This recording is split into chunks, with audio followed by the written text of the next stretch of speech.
Hey there, this is Phil. Welcome back to the Holy Post Podcast. I am here with Skye Jitani. Hi, Phil. Hi, Skye. And Christian Taylor. Hello, Phil. Hi, Christian. And Jason Rugg on controls. Hey there. Hi, Jason. How is everybody? Skye maybe getting a new puppy? Hopefully, yes, in a few weeks. That's exciting. The old puppy is worn out and can do nothing now but hack in the background. Yeah, he barfed on my sofa today. Did he? Yeah, that was That's fun. That's how I felt after the last presidential debate. Someone had just come to my house and barfed on my sofa. And Christian Taylor, how are you? You're back. You've been traveling all over the place. I just got back from Ohio. That was very exciting. I saw 2 podcast families there, so I was super happy that they came. And yeah, it was a very successful film festival for us. Shout out to the podcast families. And what did you get anything? Did you win anything? Did anything exciting happen there? I did. I won the Emerging Filmmaker Award. What? And I won $1,500 cash. What? And a distribution contract. Well, congratulations on the film. I'm seeing stuff on Twitter that looks really good. You're emerging. You're emerging. Is that what you are? I am. I think it's pretty great that we can be emerging at 54. Yes. Do you know what else emerges? What? Butterflies. They do. Beautiful butterflies that come out of. That's you. That would be like me. We also were a finalist, one of 3 in the Best of Fest category, which was pretty incredible considering there were 101 films in the festival. Yeah. And wow. So that was pretty impressive. Awesome. All right. Congratulations. Thank you. With that, here's the theme song.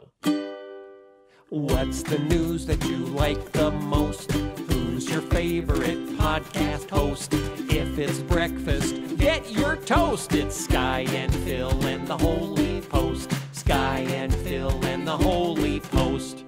And sometimes Christian. Okay, so I released a new video. I saw that. It was very timely because an election is coming and lots of people are wondering why in the world white people always vote Republican and black people always vote Democrat. Yes, but specifically Christians. Exactly. White Christians vote Republican. And that was something that I wasn't even, there's so much press about white Christians are Republicans. White Christians are Republicans, especially evangelicals. They're all Republicans. And they'll usually kind of qualify, and we're talking about white Christians. So you kind of get the impression. So I guess black Christians maybe aren't quite as solidly Republican, so if white Christians are 80% Republican, maybe black Christians are 75%, I don't know, 60%, a little less, I don't know. Then they never talk about that because the narrative is, what are the white Christians up to? That's always the narrative in the news. And then when you actually start diving into it, it's like, no, actually black Christians are radically not Republican, more strongly not Republican than white Christians are Republican. And, and that leads to the obvious question, why is that? Why are 2 groups of Christians that read the same Bible and pray to the same God vote so radically differently? And that was a fun little research project to dig up. I think one of the little details in there there's a lot of details in your video that were really cool, but one that people probably overlook a lot is black conservative Christians who vote overwhelmingly Democratic share a lot of cultural values with white Christians. So it isn't like they hold polar different views on issues, and on a lot of issues they share the same views, but they still vote very differently. Right. That's interesting.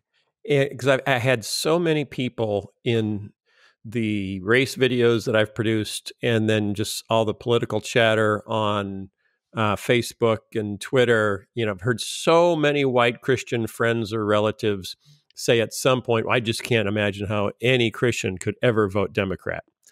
And one of the reasons I made that video was I was interacting with one person and I just said, well, just so you know, at least 80% of African American Christians will probably vote for Joe Biden. And they just said, that can't be true. That can't be true. And I'm trying to establish, no, really. And it's not because they don't care about abortion. It's not because they don't know how to read the Bible. It's because we have different life experiences and we prioritize issues differently. And that was such a kind of a stunning thing that they just couldn't, people who just can't wrap their heads around that because they've grown up entirely in this world of, to follow the Bible is to vote to the right. And people who reject the Bible vote to the left, that you've got this, outlying significant group of very Orthodox Christian voters who don't go along with that. And so trying to unpack that history and culture is very fun. And I just had an African-American man reach out on Twitter and invite me to his next cookout.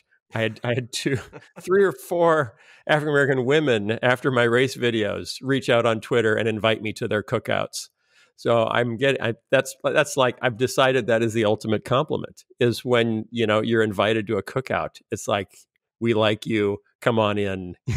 We want to spend time with you, have some ribs. What events or meals have you been disinvited from though, Phil? Well, Skye Jitani, let me tell you, I just yesterday made a new list of evangelical heretics. You didn't make a list. You are on a list. I made my way onto the list. Okay. I thought you were keeping a list somewhere of heretics. That's a whole separate, that's a different podcast episode, my personal list of evangelical heretics.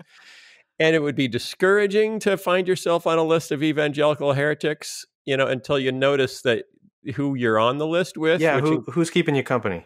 Matt Chandler, Tim Keller, Ed Stetzer. I'm trying to think who else. Jamar Tisby is on the list. Dr. Anthony Bradley is on the list. People we've had on the podcast, people we greatly admire. So who made the list? Like, who composed the list? It's someone, I forget his name, just preached a sermon, fairly prominent conservative pastor, preached a sermon in the last couple of weeks calling for the false gospel of wokeism, Christian wokeism, to be cast out of the church. And that led, this is someone who follows them, who's picking up the mantle now of expelling the wokeists. And, so compiling lists, we need a hit list of people we have to expel from the church for their wokeism, never taking the time to define, what do you mean when you say wokeism? What are we actually talking about? What is the heresy? And I saw Dr. Anthony Bradley, just respond rather confusedly saying, can you point out in the Westminster Confession what point I've violated? And so I took a slightly more comical tone in responding and just saying, I made the list. I'm somebody. Because, it's exciting to be on any list, even if it's a list of heretics. And to be on a list of heretics with Tim Keller makes me feel like I must be doing something right. This is what you get with the internet. Anybody can put their list, nail their 95 theses to the virtual door. Oh man, our virtual door is covered with theses and feces and feces. Oh man, now the problem is because someone else had put together, a conservative website put together a list in late June, 270 companies that are supporting BLM and Antifa, and VeggieTales was listed as one of one of the companies. And I still have probably once a week someone says, oh, "Is it true that you're donating money to Antifa?" No. How do you donate money to Antifa? It's not like a website. And I just, just last week, I said, no, I haven't donated money to any group. Wait a second. Well, you need to tell this group about this. Yes, Christian. So are you on that list is VeggieTales on that list because you created VeggieTales, or because the people that are making VeggieTales now has said or done something? At first, I thought it was just maybe something related to something Universal did or something. But no, it was me, because they had a link, the link of evidence, and you clicked on the link, and it was the picture of my wife, Lisa, and I in a lament march with our church for racial justice. And because we were in that march, and I tweeted a picture of us in that march and just put Black Lives Matter on the tweet because that's what the march was about. And so that was the evidence that I'm supporting the Black Lives Matter organization and Antifa. Just throw that in there because, in case someone isn't upset enough about the Black Lives Matter organization, we know we can get them with Antifa. So there's a sort of a McCarthyism going on here where we're looking for any evidence that we can say, you are unclean and you must be cast out of the tent of acceptable human beings. Which happens on both sides, and it happens in for theological reasons. But even in that tweet of the list of Tim Keller and Matt Chandler and all these orthodox, relatively conservative Christian leaders, it says the false gospel of wokeism says that all white people are evil simply because of their skin. And, so, okay, can you find me where Tim Keller has said that statement or Matt Chandler or Jamar Tisby or anyone? Because no one's saying that. That's such an extreme position, but people have redefined, because when the word woke, I just saw a piece on trying to define the word woke because it has no standard definition. What it originally meant was you have become awakened to racial injustice. So wokeism used to mean that you were just aware, you'd become aware of racial injustice and you cared about it. And now suddenly it's been wrapped into this giant ideological bucket that includes, Marxist thought and the rejection of the nuclear family and the assumption that all outcomes must be equal, regardless of where they're, all this stuff, intersectionality and critical race theory. So you can pretty much, just saying you're woke is now saying you're an evil Marxist. What is it with the Marxist thing that some people can't get over? Like, I'm not a Marxist by any means, and obviously I'm not an atheist, which was only a Marxist would say that they're not a Marxist by any means. There's that old saying that even a broken watch is right twice a day. Just because that old Marxist saying, Skye. Just because Marxism affirms something doesn't mean it's inherently therefore corrupt or bad. I mean, it feels these days like if Marx ever enjoyed a bowl of ice cream, people would say, "Oh, ice cream, it's out. You can't have it now because Marx once enjoyed it." Like, what is that knee-jerk thing all about? That everything gets labeled as Marxist and therefore inherently ungodly. Yes, anything that's Marxist is ungodly because he was the forefather of communism, which was the mortal enemy of America and Christianity for the second half of the 20th century. So, that's like saying, what's the big deal with the book Mein Kampf? It's just a book. It's on paper. Oh, it gave rise to our mortal enemy. No, it's a little bit. It's more like saying because Mein Kampf was a book, all books are now suspect. You're twisting my metaphor in a way that makes it work better for you than for me. I resent that. But that's just what a Marxist would do. Rather than actually critiquing Marxism, they're playing like 6 Degrees of Kevin Bacon, where anything that could be in any way traced back to Marx is suddenly suspect and corrupt. Whoever is the first to invoke Kevin Bacon in an argument automatically loses, Skye. I'm sorry about that. I think there are a lot of really, really good reasons to critique Marxism and certainly communism and the abuses of power. I'm not disagreeing with that. But not everything that's happening in America today on the left is rooted in Marxism. Actually critique it. Yeah, I know. Anyway, but just so you know, I made the list, so I'm pretty excited about that. Christian, yeah? Well, I just had a quick question. I remember before we started this podcast, Skye said, when I asked him how things were going at home, he said, "Oh, we better save that for the podcast." Oh, yeah, you did say that, didn't you? Do you remember that, Skye? Yeah, I may have. You remember saying, "Oh, yeah, your daughter. How's your daughter, Skye?" Everyone is absolutely fine. Fill us in on what's been going on. Okay, I will start by... Go ahead. No, you can start. I was going to say, I will start by saying I had coffee with Amanda last week. And while I was there, she got a text message saying Zoe's dorm had gone from, like, I don't know, blue to purple in a matter of like a day. Yeah, they have this color code system. I think plaid is the worst. So yeah, her dorm went to purple. Code plaid, everyone. Code plaid. Gone to plaid. Bring in the bagpipers.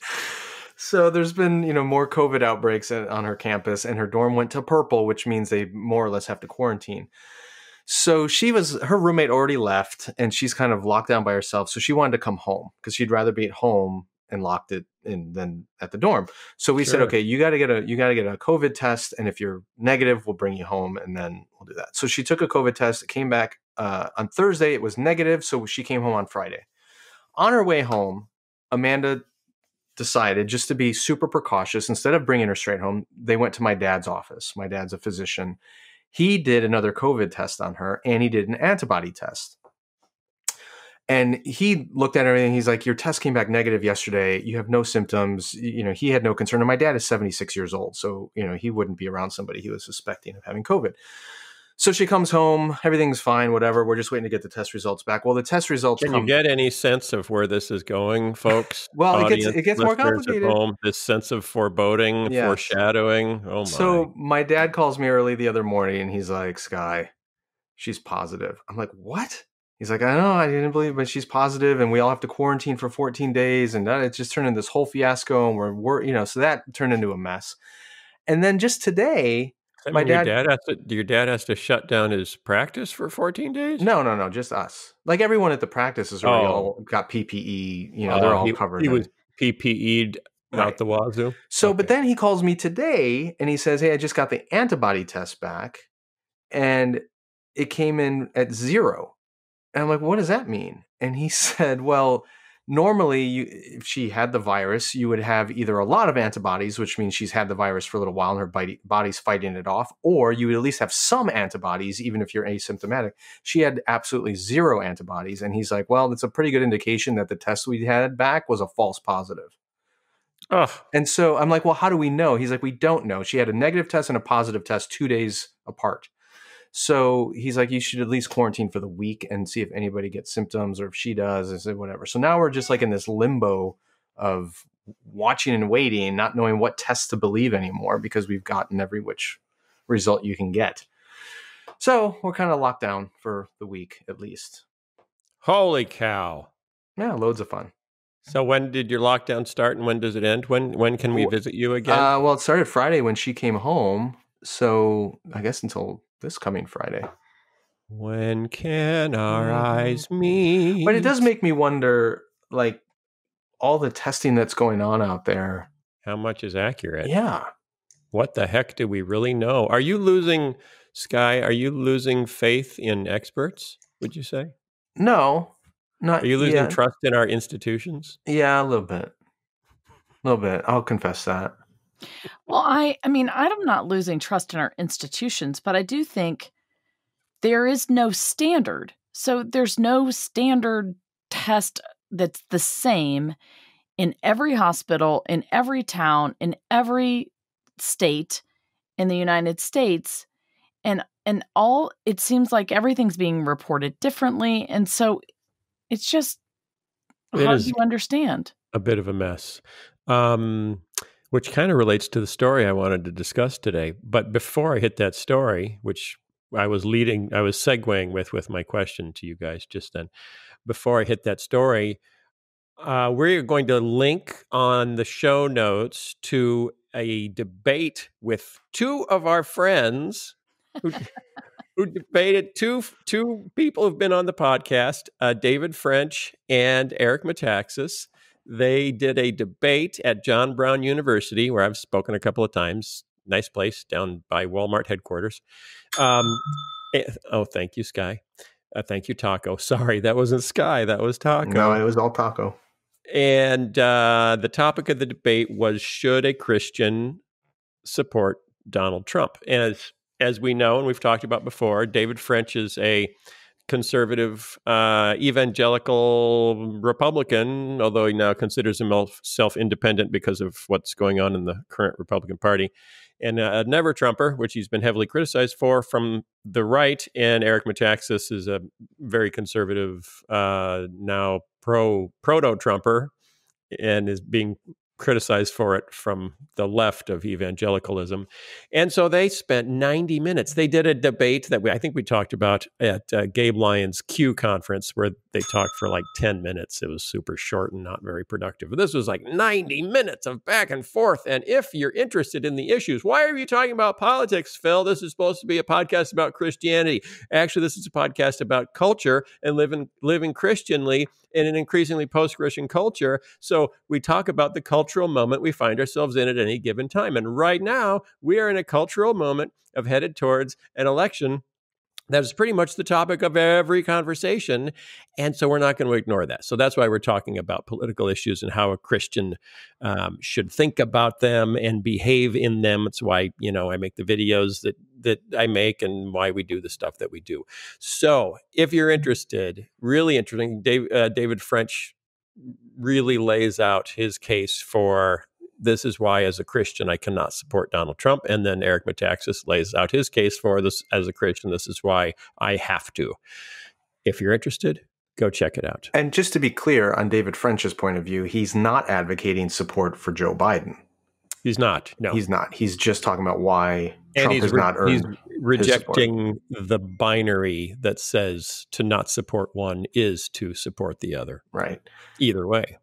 And just to give everybody a heads up, if you listen to it, it's on the Unbelievable podcast with Justin Brierley. There are some super cringeworthy moments. So I found myself just shaking my head and I won't specify where those cringes came from. That David Brooks. Or what provoked them. He sure can be radical. Did you listen to it, Christian? I made it through the opening statement. That's all the farther. Can you hear me? Both opening statements. Did you make it through both opening statements? Okay, I'll be honest. I made it through just a little bit of Eric Metaxas's. Okay.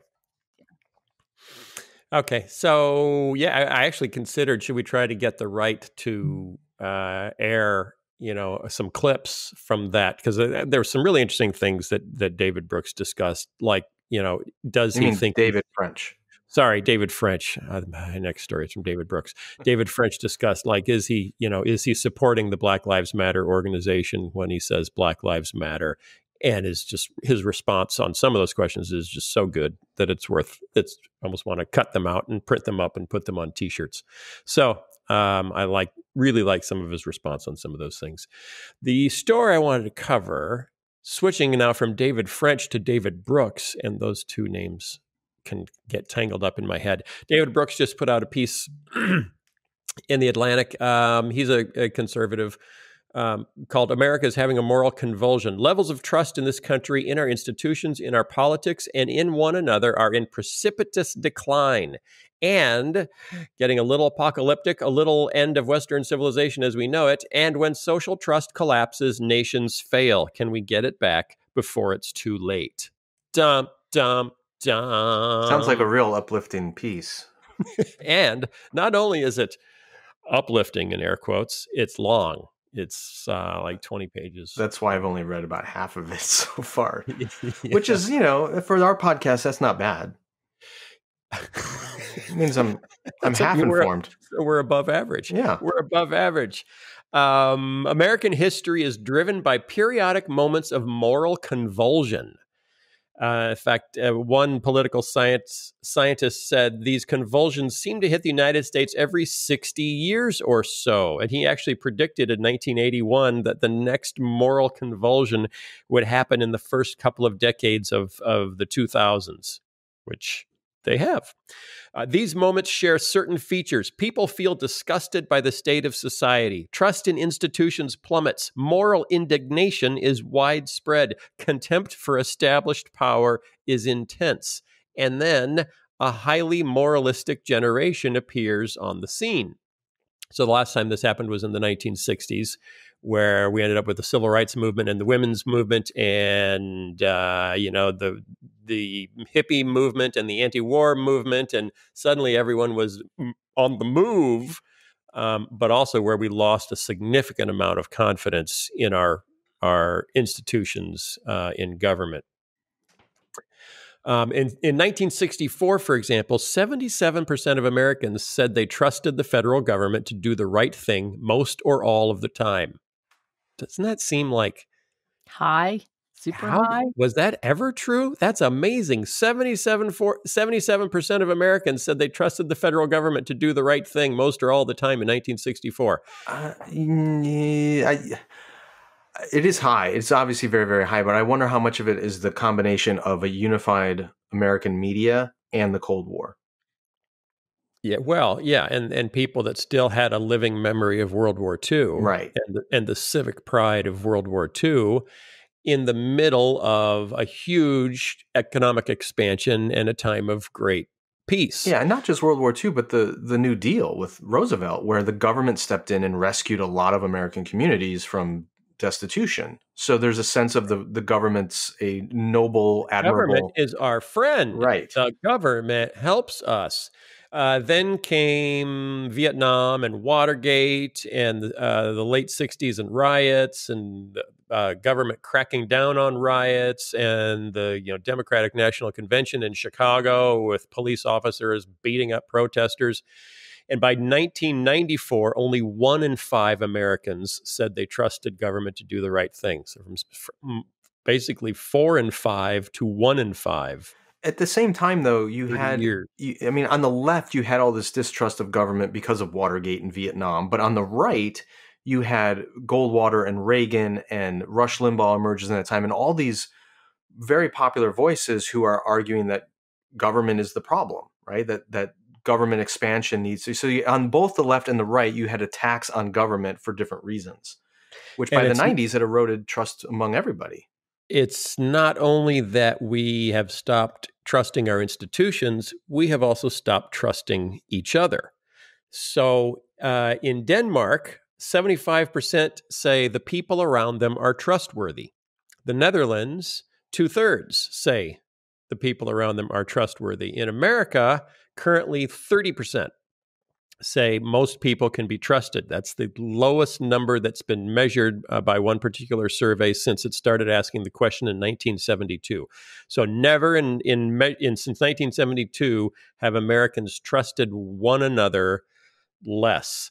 And it's also a generational thing. In 2012, 40% of baby boomers believe that most people could be trusted, only 19% of millennials. Wow, that's really interesting. I almost suspected that the boomers or the older generation would be less trustful. Yeah, yeah. But it's the young. They trust I think they trust their peers more. I think the older generations trust their circle of, their social circle. But the young are more isolated and have less of a social circle that isn't online, right? That isn't on social media. And do you really trust anyone on social media? Everybody's out to get everybody. So a mere 10% of Gen Zers trust politicians to do the right thing. 10%. So what happens when you lose social trust, Skye? The fabric of Western civilization erodes. Oh, wow. Perfect answer. Mm-hmm. In periods, this is David Brooks, in periods of distrust, you get surges of populism. Populism is the ideology of those who feel betrayed. Contempt for insiders rises, as does suspicion toward anybody who holds authority.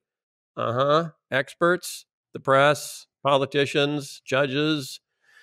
People are drawn to leaders who use the language of menace and threat, who tell group versus group power narratives. You also get a lot more political extremism. Fanaticism is a response to existential anxiety. So when you don't trust anyone and you think the world is out to get you, you're prone to more fanaticism. Your radius of trust shrinks. It's the recipe for fundamentalism. It is, yeah, Mm-hmm. or of any poll or not just Christian fundamentalism, all of it. Any kind of fundamentalism. Yes, Christian Taylor. Is he saying at any point in this article, in order to course correct, we need some sort of global conflict? Are you rooting for one? Well, I need another documentary story. I don't think he's advocating for World War III. No, I'm just saying, over the course of history, if we look back, isn't it true that when you get to, I mean, if we were to have some sort of conflict like World War II, let's say, it would then give the country the opportunity to come together, to work together, to preserve itself, which then changes the narrative, right? And it changes everybody. There is that. Having that shared enemy. But interestingly, I wondered after 9/11 if that was going to happen. And it did very, very briefly. It a little bit. It didn't last very long. No, and then we just all ripped each other apart again. Right. Yeah. And we can lay the blame in different places for that. But it certainly, I thought 9/11 may have been like a Pearl Harbor kind of moment where the country unified around a common threat, but it did not last long. Yeah. So, okay.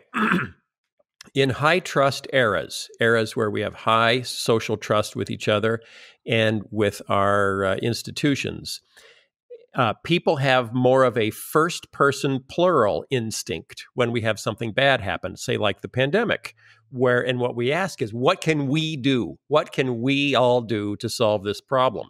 In a low trust era like today, there's a greater instinct to say they are failing us. There's more of an instinct to say, I am not part of the we that's trying to solve this problem, and they who are supposed to solve this problem are failing us. We see ourselves as outsiders to the systems, and an outsider mentality is very hard to get used to or to get rid of, to get out of.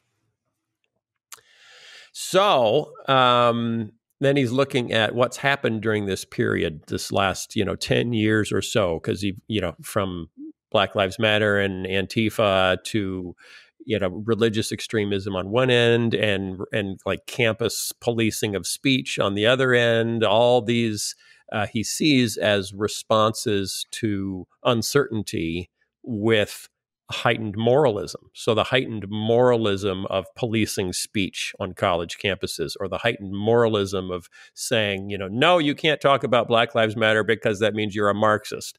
The heightened moralism of policing what people are doing and believing and saying they're doing it wrong.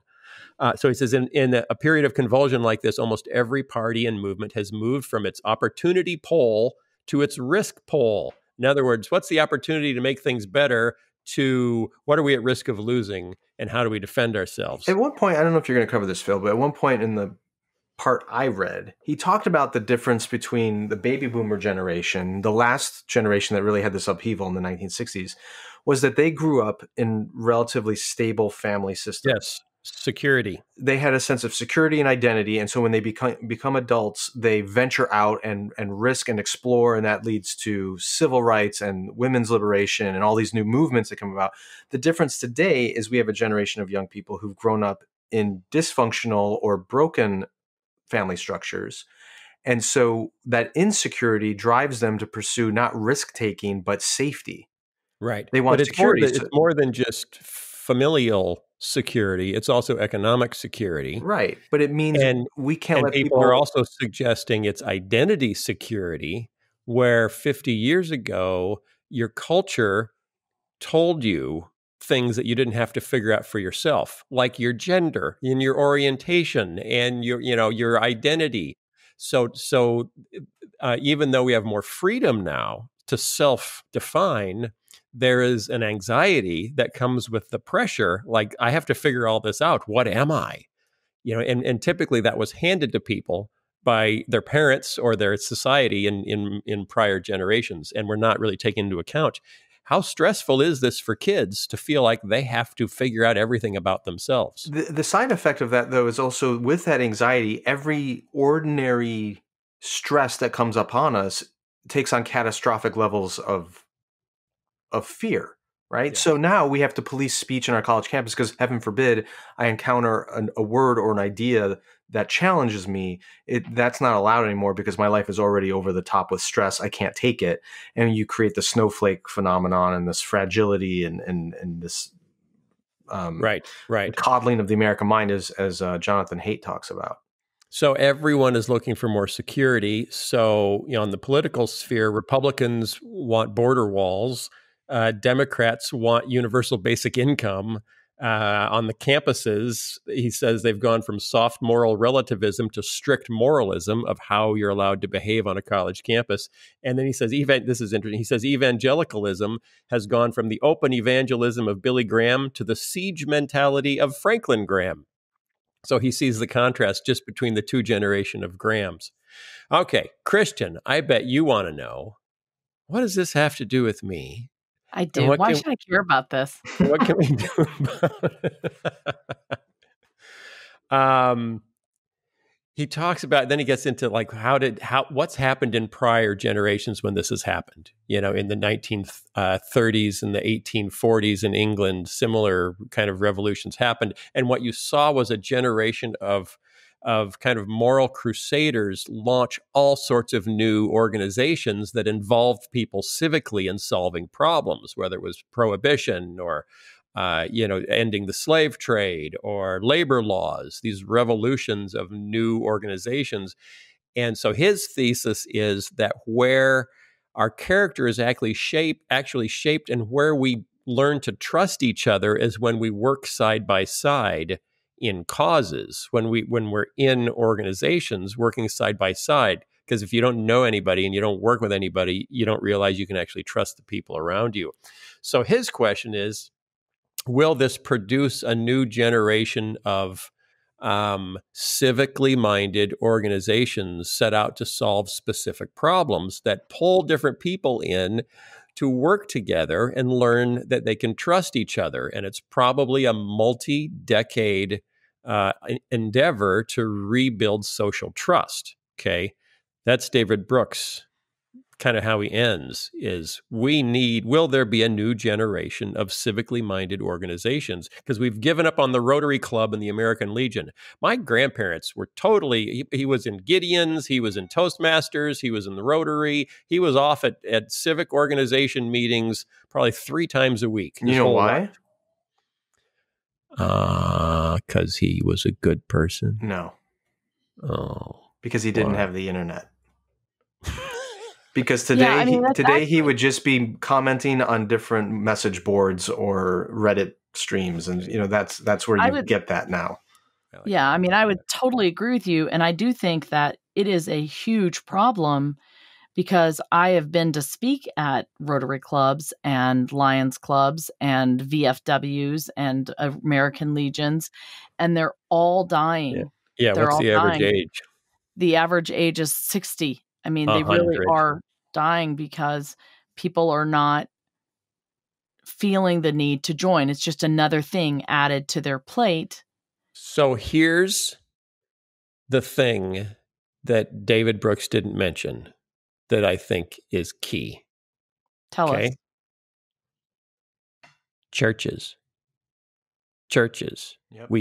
We still have churches, and if they're functioning as actually God intended them, as little pods of the kingdom of God, bringing different people together in community, it's doing exactly what, I just did an interview with an African-American pastor, not for this podcast, for his thing down in Birmingham, Alabama. And he's asking, like, why did you make these race videos? Why did you even think about doing that? Because he was so frustrated in June that so few white evangelical leaders were speaking up in support of African-Americans. And what it really came down to, besides the class that my brother taught, was my own experience in my church body, which is much more diverse than it was 5 years ago, since we did a merger and kind of pursued intentional multi-ethnicism in our church. And I have gotten to know my own circle of friends has become much more diverse. And I think my social trust for people that look different than me is much higher than it was, which raises empathy, which raises all sorts of things. So I just, if the church can be the church and we can model high social trust and healthy community, which I think most churches are doing wonderfully, I just feel like the church is key to the future of Western civilization. I agree with you, Phil, but the question that still remains is how much will the church defy the currents of culture to maintain its Right. calling as a diverse community of people centered around Christ? If Or we can, will they follow the consumeristic instinct to say, no, let's be a homogenous group that meets people's felt needs, and therefore we're going to have a monolithic looking community, which is not going to really combat the challenges of our society. I know. If we look back at church history, we'd say the majority of churches will probably not be part of the solution. But the ones that are can have a significant impact. Yep. But you have to think, oh, we have to change the nation. Well, no, change your town. And then other people in other towns will notice your town, and then that might change those towns. But where we have to do everything nationally is like, I got to change Washington, and then it'll all trickle down. It's trickle down philosophiconomics. No, just start locally. Make your church look more like the body of Christ and the kingdom, and people around will notice and they'll want to be a part of it. And then other people will hear stories and they'll want to be a part of it. And then other churches will say, yeah, I want to try to do it more like that. And then it's bottom up, which is how Christianity generally has worked way better. Very true. Thank you. All right. I think I'm done. So let me just sum up.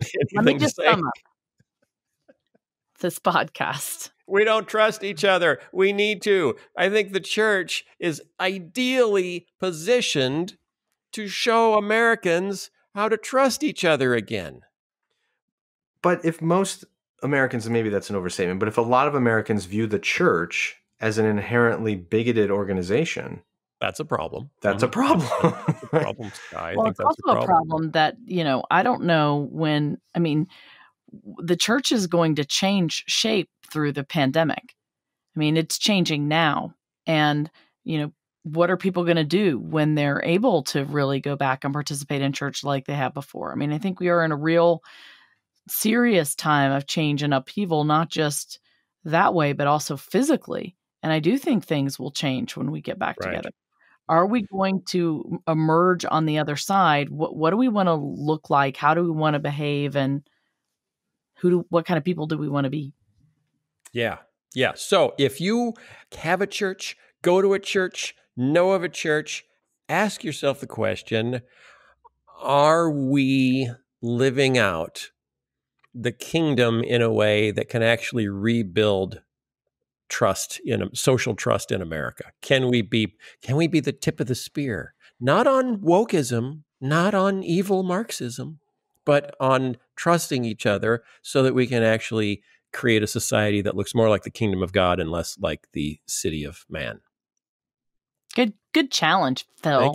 Thank you, Christian Taylor. I want to be practical because I know that you don't like it when I don't come up with anything actually to do. I come here every week because I want to learn and grow, but it's super nice to have action steps. Well, and the self-plug, this is why I'm writing the current series in With God Daily on the church. It's asking these kinds of questions. Yeah, those devotions, you've been knocking it out of the park in this devotional. It has been, if you guys, I saw somebody on Twitter said, after the third time I said, read Skye's devotional, they went and got it. So now this is like the 500th time. Go and get Skye's devotional. So here's what you need to do. You need to sign up for Skye's devotional because he's teaching on the church. You also need to go to holypost.com. My new video is there. You can watch my new video. You can share it. If you've been trying to figure out why do different Christians vote differently when they read the same Bible, how is that even possible? It's a really good explanation of how we got here. And come back next week because we're going to talk about more stuff because we're still in a crazy cultural season, and living Christianly is even more vital if it's never not vital. It's especially vital when we're going through what David Brooks might fear is the end of Western civilization. Do we have a guest, Skye? Of course. Can I give one more action step? Christian Taylor, yes.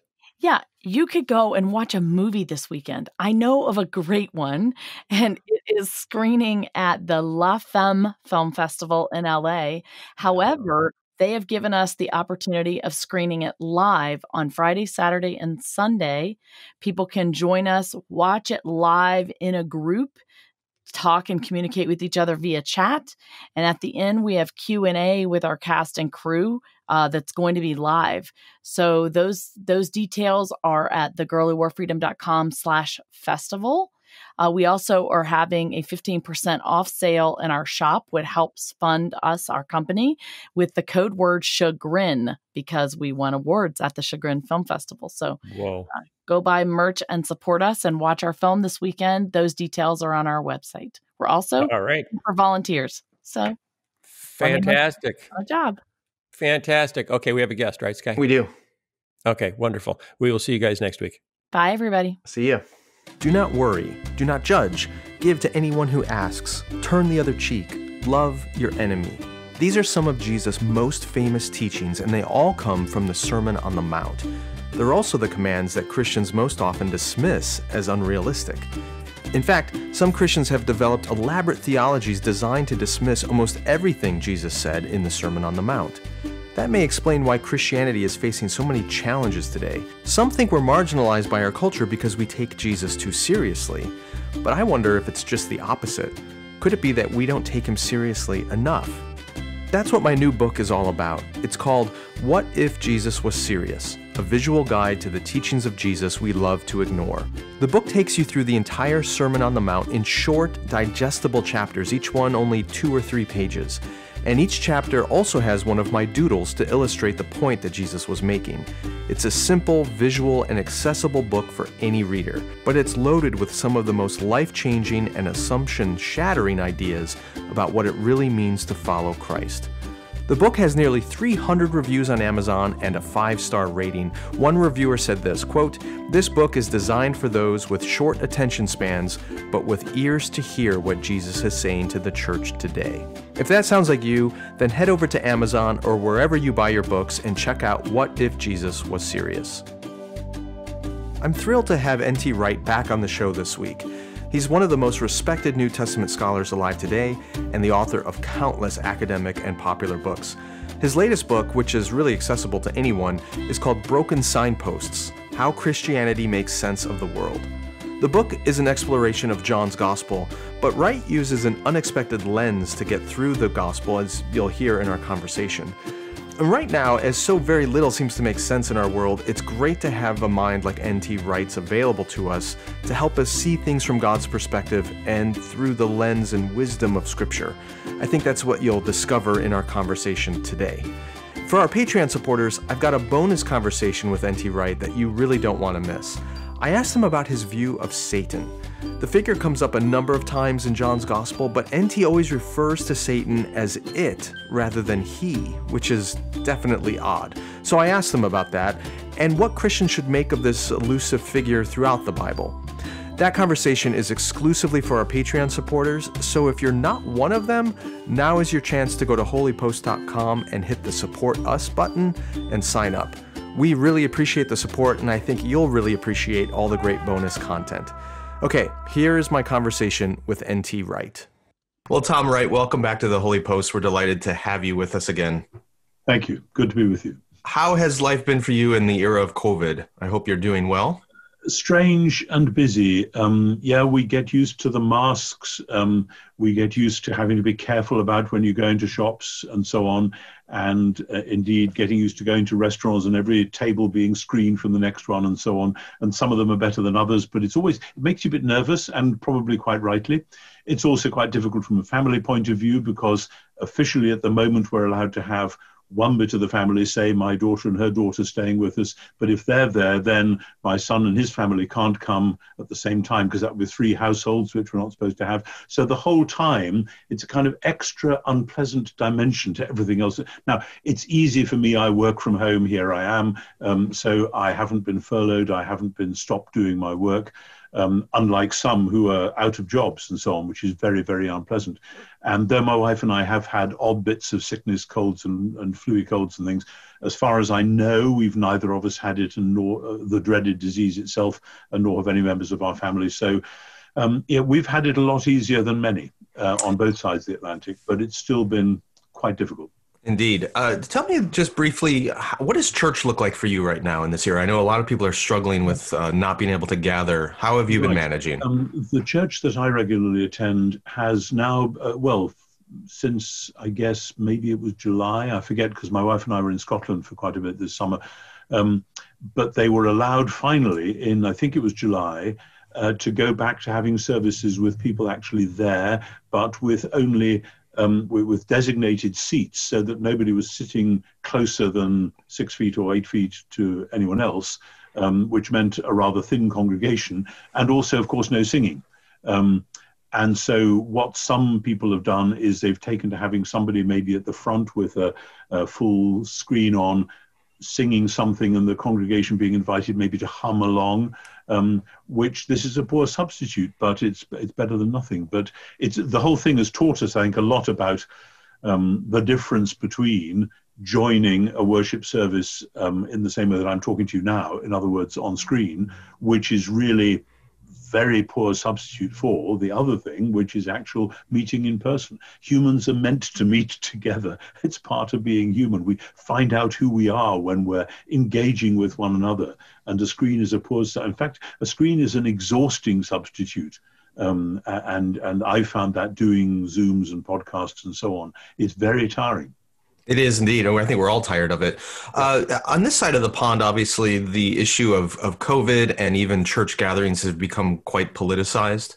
Oh, yeah. Is that the case in the UK, or is it not? Not really. We have one or two vocal commentators in the press and on the radio and so on who are saying this is a denial of our liberties and the British Constitution is being torn up, et cetera, et cetera. Most people are just saying the best thing to do is to go with the scientific advice. And if the best scientists in the country are saying lockdown or masks or shut the pubs at 10 or whatever, then we better get on and do it. And I think enough people are aware, maybe not in one's family, but of people one knows or has heard of people who are very, very sick and have died. It makes you think, actually, this is serious. It's like wearing seatbelts in cars or having your brakes checked regularly. You know, you do not want to be driving down the highway without good brakes in your car. And in the same way, you don't want to be walking around spreading the germs and giving them to everybody else. So most people have accepted that. And because we don't have, Gott sei Dank, the over-polarized politics that you have. We have our polarizations, but not the same way you do. It hasn't picked up this as a major issue between the main parties and so on. Well, that's probably a pretty good transition into what we really want to talk about, which is your new book. Mm-hmm. It's called Broken Signposts: How Christianity Makes Sense of the World. You write to different audiences. Sometimes you write very academic books. I have a whole shelf of them here from my time in seminary, but you also write more pastoral books written to a more popular audience. This definitely falls into that category. In the book, you walk through the Gospel of John, looking at what you define as 7 signposts that point to a deeper reality, but which are broken in our world. And they are justice, love, spirituality, beauty, freedom, truth, and power. I want to begin with power, given that is such a divisive issue in the United States in many regards. Through the Gospel of John, you talk about how we're presented with 2 opposing visions of power. Can you kind of briefly just outline what those 2 visions of power are before we get into what's going on with them today?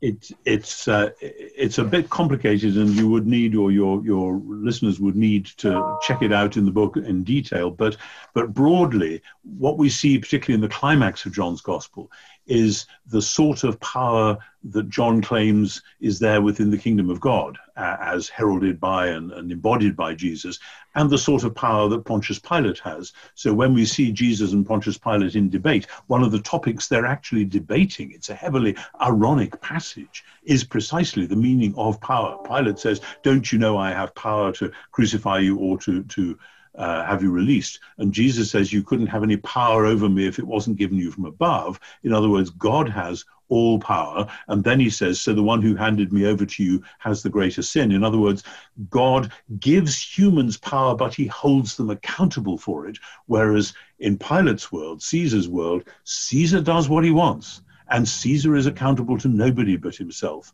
And then, of course, the denouement of the whole thing is that after Pilate has done his worst and had Jesus killed, then God's power is displayed in the resurrection of Jesus. So it's a kind of a rich and dense discussion. And it seems to me we need to get inside discussions like that and unfold them a bit and see where our discussions about power, our great debates politically and socially, especially in the last 3 centuries in the Western world, where power has been at the center of a lot of very fierce and often violent debates, and see where we live within that. And then followers of Jesus need to say, what does it mean that Jesus has all power?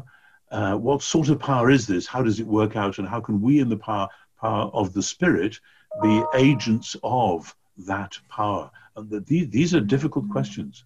So in the book, you talk about how Pilate and Rome exemplify the world's power, which is a coercive power that threatens force in order to control people. And this is altogether different than the way Jesus exercises power. And you have this moment, which it was so illuminating and helpful, where you contrast how Peter sought power in the garden when he draws the sword versus how Jesus kind of reinstitutes Peter's power after the resurrection. Can you talk about what that looks like for the church and the way we think about power? Yes, it seems to me again and again in the gospel story, Peter blunders along trying to do things his way. We see this in the other gospels as well, when in Matthew 16, when Jesus asks, who do people say that I am and who do you say that I am? And Peter says, you are the Messiah, God's son. And immediately then, when Jesus says, okay, it's time to go to Jerusalem and the Son of Man will be crucified, Peter says, no, that's not going to happen to you. And Jesus turns on him and says, get behind me, Satan. Now, the equivalent of that in John, if you like, is in the Garden of Gethsemane, when Peter draws his sword and cuts off the ear of the high priest's servant, which, as one recent commentator points out, must mean that he was swinging his sword sideways, trying to cut off the guy's head, and the guy probably ducked and he just caught his ear. In other words, it's not so likely to have been a downward movement, but a side. So Peter is really trying to do serious violence here, and Jesus rebukes him. That's not the way. That is not what it's all about. And then this comes out very strongly in the dialogue with Pilate, when Pilate says, are you a king? And Jesus says, my kingdom doesn't come from this world, because if it did, my servants would be fighting. In other words, Peter has been blundering into doing things Caesar's way instead of God's way. And Jesus says, no, my kingdom comes from somewhere else. And then at the end of the gospel, Simon, son of John, do you love me? Yes, Lord, you know I'm your friend. Well, feed my sheep. And that recommissioning to the pastoral office is totally different. It's a very powerful thing. These are Jesus' sheep, and you get to feed them, to look after them, to tend them. That is an enormously significant thing to do, and the sheep, when it's done properly, will be hugely grateful and built up and strengthened and so on. But it does not involve waving swords around in the garden. And it seems to me Christianity as a whole, and Western Christianity particularly, has really not learnt this lesson. And particularly then since the Enlightenment, when we've separated out church and state, we just assume that the state can now do whatever it wants. And, oh, well, we'll get in some clergy to bless the bombs and the bullets while we're doing it. And, you know, I know there are difficult issues there. I'm not a pacifist. There's hard stuff to be gone through. But ultimately, this is the choice that John's gospel is offering us. So can you help me apply that to particularly the situation in the United States? And maybe this is true in the UK as well, but there's a lot of, particularly the white church in the United States, which feels threatened right now. It's losing power. It doesn't have the cultural influence it once had. And there is this temptation toward using power in a coercive form of power to try to regain that posture, that position in our country. What does that temptation look like, you think, right now? And what would you say to the church that's drawn that way? It's very difficult for me to comment in any detail, because what little I know about America, and obviously I have been to America many, many times, I've lived there a couple of times and so on, but even so, I'm aware of huge differences between different denominations, between different parts of the country, et cetera, et cetera. So I'd be very, very wary of generalizing, especially right now when we're in election season, et cetera. Nevertheless, and one of the things I would want to say, and this is probably off topic, but I think it's important, is that the very word white is hugely contested, and rightly so, because people with roughly the sort of skin color that I have were never called white in the Middle Ages. Nobody ever thought of that. The idea of calling it's a totally inappropriate thing. The only white people you ever see are dead people. The idea that, I mean, when you see Joe Biden and Kamala Harris side by side, they're pretty similar in color, and yet one is technically white and one is technically black. What's that about? We have created this binary and polarized ourselves, and the churches have gone along with that without realizing that, according to Paul in Galatians 3, there is neither Jew nor Greek, slave nor free, no male and female. And according to the revelation of John, the church is ultimately exists of a great company of all people and nations and tribes and tongues. Every possible variety of humanness is all together in Christ. So the idea of a white church is a contradiction in terms, just as the idea of a black church ought to have been a contradiction in terms, though I very much understand why such a thing has had to exist, where people, African Americans in your country, but black people elsewhere, just sense we're not welcome in those churches, so we got to do our own thing. And this represents a major diminution of the biblical message, which is there right through in the Gospels and especially in Paul, about the unity of the church precisely across ethnic, familial boundary lines. That's not a mere aspiration for the church. That is of the essence of the church. And we in the West have largely forgotten that for all sorts of interesting cultural reasons. And for some reason, even the great biblical teachers of the past didn't see this as a problem the way we've gone. So then when you say, well, now the white churches feel their power is slipping away, well, okay, it's time to ask some hard questions, some very difficult questions about how did we get where we've got to, and what can we now do in order wisely, humbly, fruitfully to get back on track without playing the blame. We in the West are terribly good at the blame game. We love doing the analysis and then pointing the finger.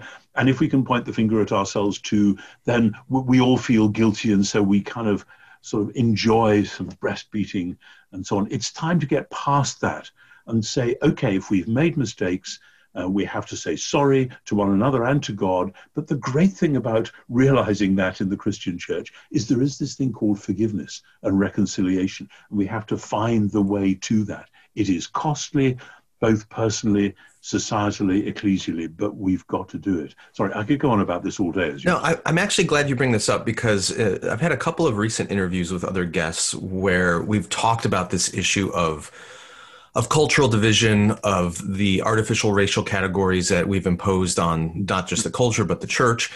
And this is a little bit of a tangent, but I guess it's related to John because it's going to talk about his revelation, not his gospel. But I'd love to get your thoughts on this because it's something I've been struggling with for a while. In John's revelation, he has that very well-known scene of all the tribes and nations and peoples gathered around the throne. Mm-hmm. And it's a symbol or a sign of the inclusivity and the expansiveness of Christ's redemption, that all these different people which had been separated are together. For, 20, 25 years, I have heard that text used by different people as justification for actually keeping different groups separated. So I know that you're cringing. If people who are listening to this and can't see it on the camera, you're cringing. I cringe too. And here's why. The first time I encountered that, I was a seminary student. I was teaching at a local church, and somebody asked me about my background. And I happened to come from a multiracial family background, diverse background. And we talked about that for a bit. And we started talking about 1 Corinthians. That's what I was there to teach, and the divisions that existed in that church. And then we talked about the divisions in the American church, largely around race. And I mentioned Martin Luther King Jr.'s famous quote about 11 o'clock Sunday morning being the most segregated hour in America. And one of the older men in the class responded to that by saying that that's true and it's good and it's how God wants it to be. And if we can all be separated around the throne in heaven, why can't we all be separated here? Now, that was clearly a racist and negative view of that text. But since then, I've encountered a number of more progressive Christians who also use that text to argue for cultural preservation. Meaning, if I come from an immigrant community or I come from a Black American community, I shouldn't have to give up the distinction of my culture in order to assimilate into a dominant culture.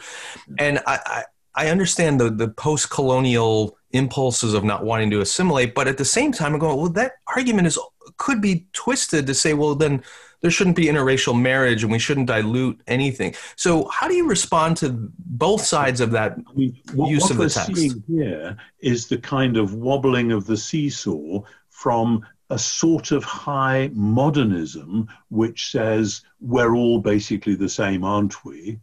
But often that has meant that everyone else gets to be an honorary white male. Right. Because the Enlightenment was coming at us from people like David Hume in Edinburgh and so on, and this grand vision. And indeed, what I said before about whiteness is, I think, very much speeded on its way by the Enlightenment.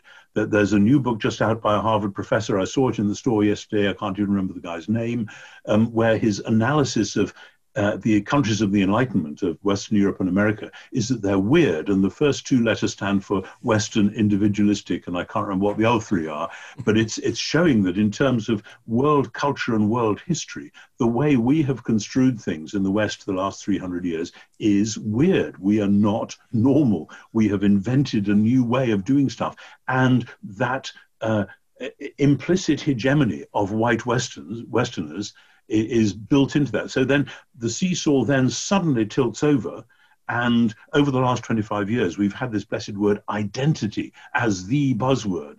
It wasn't a buzzword in the 70s and 80s, but it has been since the 90s. And identity means, hang on, I don't want to be an honorary white Western male. I want to be a this, a that, or the other. And then the identities get smaller and smaller and narrower until everyone is identifying themselves in terms of all kinds of different things, and whether it's skin color or sexual preferences or whatever it is. And then you mustn't squash my identity. And that's what you're talking about. So, of course, insofar as anyone might hear a proper exegesis of Galatians 3 or of Revelation 7 as being, we are all one, if they would hear that as, you all get to be honorary white males, then forget it. But go back and say, no, actually, this stuff was written by people who came from the Middle East in the first century who weren't bothered about skin pigmentation. Many of them were Jews, but the point about being a Jew in the Messiah is that you realize that God's plan was to bring all nations. God said to Abraham, I've made you a father of many nations, and they're all part of the same family. And the differentiation, discerning what the appropriate differentiations still are, is really, really important, because it's clear in, say, 1 Corinthians that Paul wants men, when leading in worship, to look like men, and he wants women, when leading in worship, NB, to look like women. He doesn't want a kind of a unisex where you just can't tell who's male and who's female. And likewise, when he's writing Romans, he's aware that some of his hearers are Gentiles and he has to address them as Gentiles, and others are Jews and he has to address them as Jews. And Paul himself doesn't stop being a Jew, even though he is a Messiah person who knows that Gentiles, uncircumcised Gentiles who believe, are his brothers and sisters.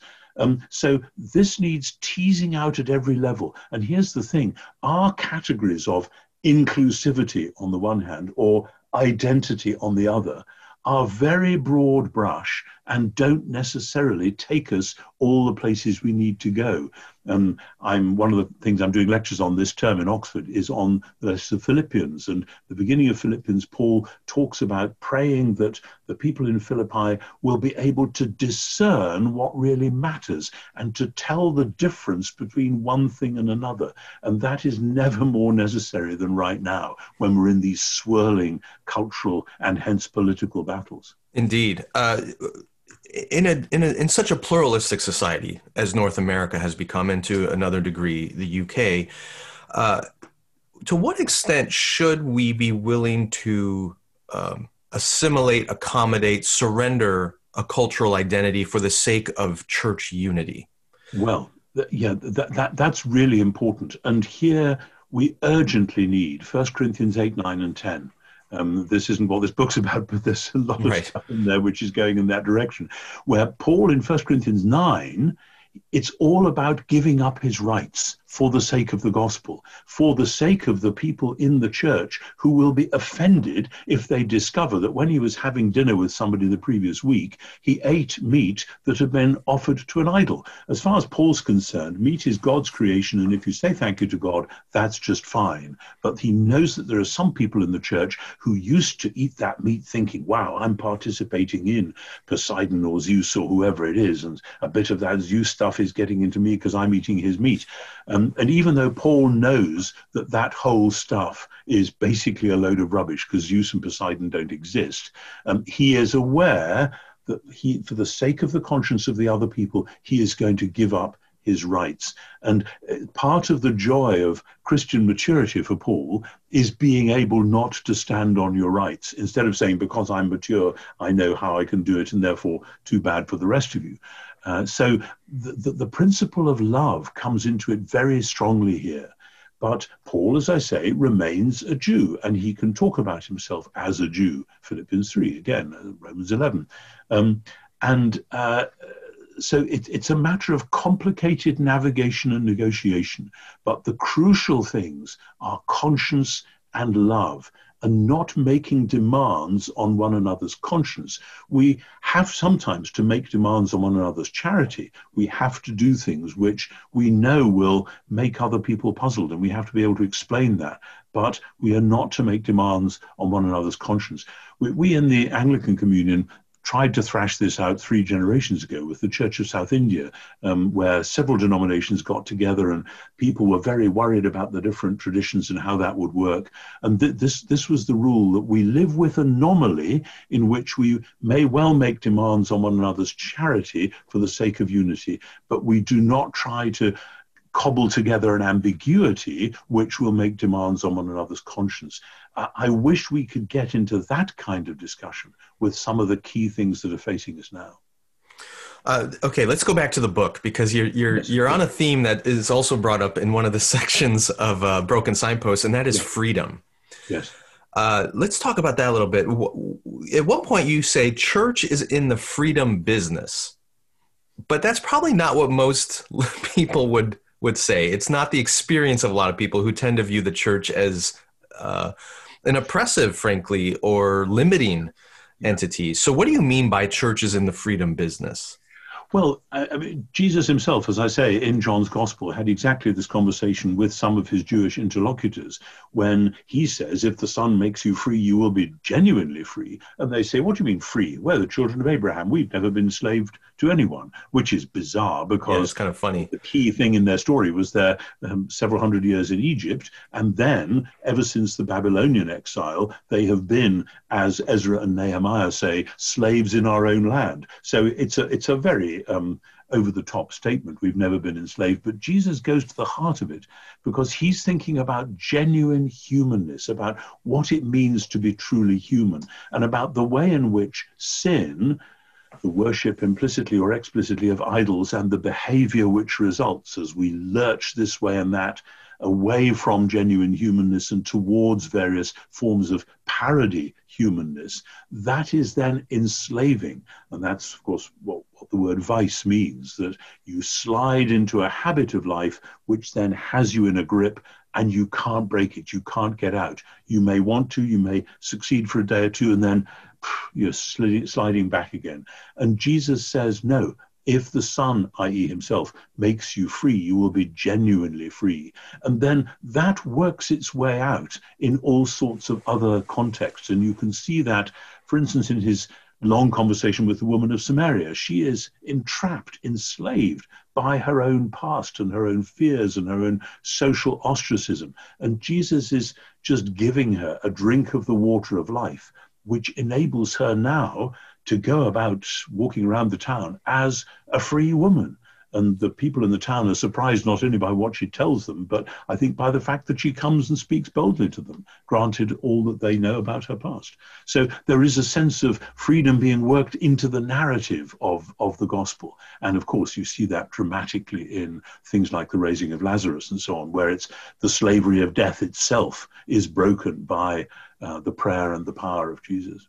So a number of the signposts in the book are words that are very popular and commonly used in our culture, like justice, love, freedom, and they're everywhere in Scripture. But the way our culture defines many of these words is very different than the way Scripture does. And freedom is one of those. The way that you just articulated freedom from John's gospel is not the way probably the average English person or the average American would assume freedom to be understood. So what's the difference between our popular cultural understanding of freedom versus what you just described from Scripture? Of course, the reason these are big buzzwords is because they've always been around in serious thinkers. I mean, Plato discussed freedom and justice and so on. And we are all still writing footnotes to those ancient discussions. And yes, there are many people for whom the notion of freedom means I can do whatever I like and no one's going to stop me. And of course, the people who do live like that very quickly discover that they get into a certain kind of habit of life, which they then can't break. And choices which might have felt free at one point land people in types, patterns of slavery, whether overt or covert. And so it's always a question of, hang on, and this is part of the point of it being a broken signpost. We all know that freedom is a good thing and we all want it because we don't want to be cramped. We know deep down that we are human beings and we want to be ourselves and be real. And then we discover that actually that's more elusive. This reality slips through our fingers and we may be free at one level, but then we'll be enslaved at another level, and so on, back to what I said before. So I think some of the great secular philosophers of our day, and obviously there were people in the 19th century like John Stuart Mill, who wrote extensively about this, have realized that you can lurch to and fro between the freedom of a subatomic particle which just zips to and fro in a completely random fashion. I'm not a physicist, but that's what I understand goes on. And hang on, do we want to be free like that without any rhyme or reason or cause? Or do we want to be free for, in other words, I want to be a great artist, therefore I need to be free to learn how to paint, to learn how to sculpt, whatever it is. And that freedom limits my other choices, but I'm happy to restrict other choices in order that I be free for this. So freedom from versus freedom for is a very old secular discussion, but it comes up in Christian theology as well. And so in Christian theology, the freedom from sin and death enables us to be free for being the human beings to reflect God into the world in the way we were meant to. So when you go into any of these things, the signpost, yes, freedom, that's all about what we're really meant to be, but hang on, bad news, it's broken, it doesn't seem to do what it says on the tin. And then we go around and tell the story and we discover, oh, I see, this might be the way forward. And the signpost gets mended. And once again, it speaks to us about the God who made us and wants us to be free. And insofar as, I mean, I hear what you say about the church, and I'm sure we've all experienced that to a lesser or greater extent, of the church being a restrictive, anxious, nervous force saying you can't do this, you mustn't do that. And as a parent, as a church leader, I understand that. There are many things that go on in families and in the church, etc., where you have to say, no, we just can't let you do that. Anyone who's parented teenagers knows that there are times when you just have to do that. I've got three, so I know. You have teenage kids? Three of them. Oh, right. Okay. Well, all four of ours were teenagers at the same time.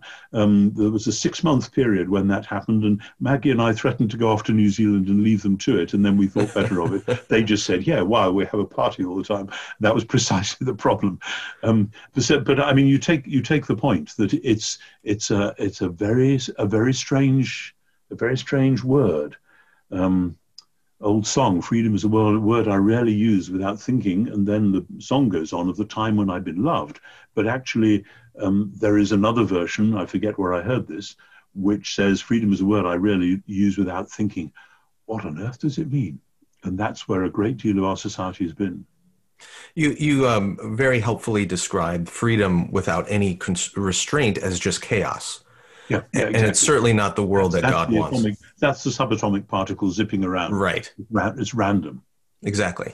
Okay, before we wrap up this part of the interview, I want to kind of take a step back at one of the major themes that permeates the entire book and your whole understanding of John. And it's not one that I've come across very often. People often see the Gospel of John as the gospel of love, and it's the one that often new Christians are directed to read first because it seems accessible and there's lots of great narratives and stories in it. But you describe the core theme of John as one of creation and recreation. And you break it into roughly two halves, chapters 1 through 12, and then 13 through 20, with 21 being this kind of appendage on the end. What do you mean by creation and recreation as the central theme of John? Give people the big picture here. Okay, John begins famously with, "In the beginning was the Word."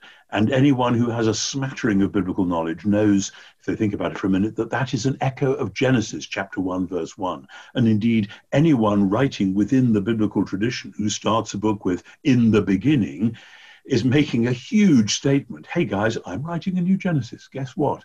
And so from the very beginning, we ought to know, the very beginning of the beginning, we ought to know that John is saying this is the story of creation, the true inner story of creation.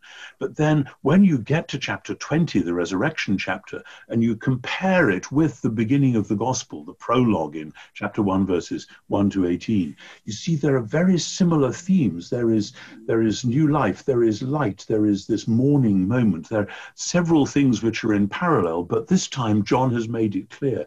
This is the first day of the week. He says that twice, verse 1 and verse 18 of chapter 20. And John does nothing by accident. I think I say this in the book. You count through. The Friday is when Jesus stands before Pontius Pilate, and Pilate says, "Behold the man." Well, Genesis chapter 1, it's on the Friday, that particular day, that humans are created, and then on the seventh day God rests. What happens in John's gospel? On the seventh day, the Saturday, God rests in the tomb. And then chapter 20 verse 1, on the first day of the week, very early while it was still dark, oh my goodness, this is the 8th day, the first day of the new week. And in case you missed it first time round, John says it again, verse 19, the evening of that day, the first day of the week. In other words, we have had the week of the old creation.